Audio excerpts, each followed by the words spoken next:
This Wednesday night is going to be a sacred assembly at Allison Park Church. What is a sacred assembly? Well, in the Old Testament especially, the people of God would regularly gather together and present themselves to God as an act of worship.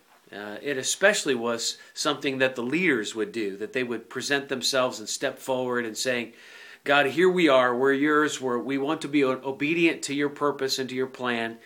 And out of those moments of dedication or consecration to God, the whole community then was launched forward in the right direction.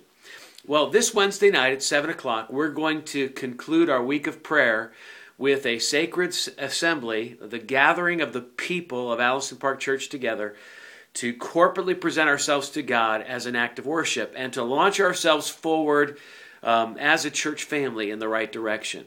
Now, as I challenged you last year, this is something that I want to challenge every regular attender, member of Allison Park Church to be a part of. I know normally we have kind of a menu approach where you can show up at the things that are most convenient for your schedule and fit the ministry and the processes into life, and we want it to be that way.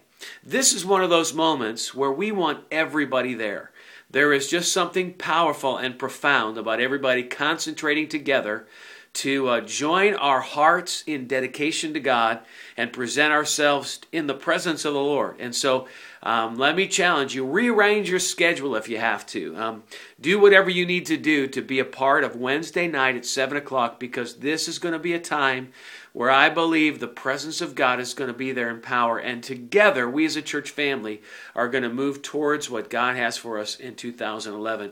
We challenged everybody last year to create a parking problem for a prayer meeting, and you all responded to that challenge. We are believing for the same thing to happen this Wednesday night at 7 o'clock. We hope to see you there as we present ourselves to God during this sacred assembly moment.